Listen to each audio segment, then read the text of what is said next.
One thing when you're a team roper, you waste a lot of time when you're doing chores. Whenever you get a break, you always come out to your roping dummy and practice the dummy. Everybody's got their own idea on how to deliver a loop. You know, some guys will come in there, shake the hand like that, works fine. And then you'll see, if you watch the top ropers, it looks like they're turning their hand over when they're coming around the corner. So they're up there like this. They're coming around the corner, and it looks like that works too. When you're coming around, your hand has to, like right when you're right here, before your rope even gets to the target, your hand has to be like this. Your loop has to be like this. No matter what you do after you finish, or after that top strand hits that hock, your hand has to be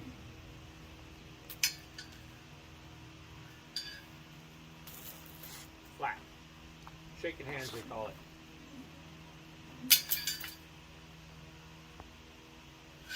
I went to a clinic one time. We were roping the dummy. I was struggling big time. And the instructor said, "Yeah, you're doing too much with your hands." I'm like, "Well, what do you mean?" He says, "Well, you're tweaking it around when you get, when you're delivering." And then he would show me, he would do it slow, because I'm slow. So he'd do it slow, and he'd just like that, just let it go. Took me forever to figure it out. And some of you guys probably know what I'm talking about. The first healing video I watched was Walt Woodard.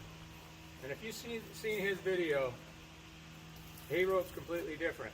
And I tried to emulate him, and it didn't work for me.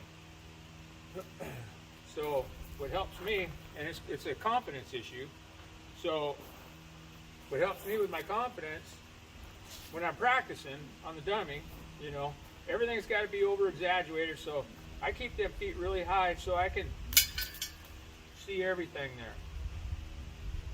And go slow, and then you can, once you get really good at it, you can drop the feet down and rope it as fast as you want.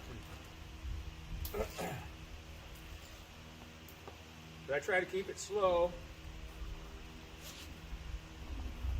And here's another thing that some guys will say you have to do it, some guys don't. So hanging onto your rope when you deliver. So hanging onto your rope and hanging onto that.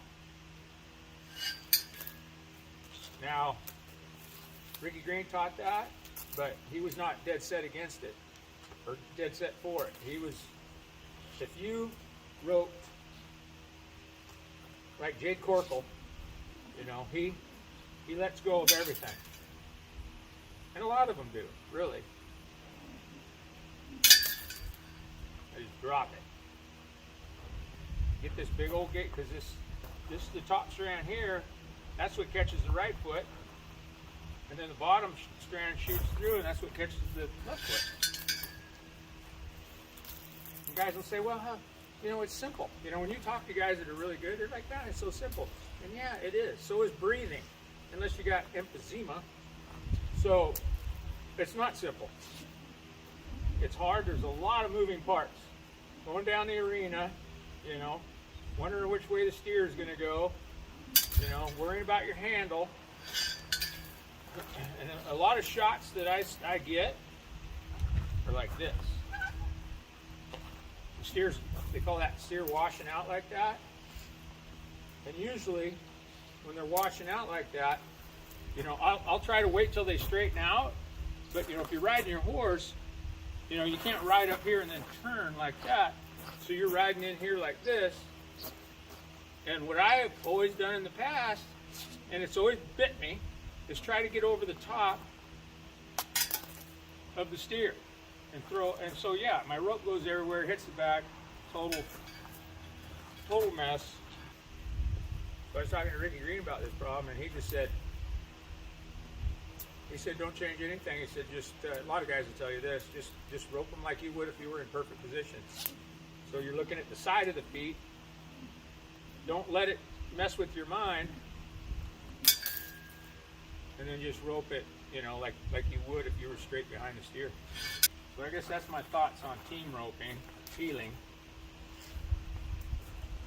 It's a never-ending project.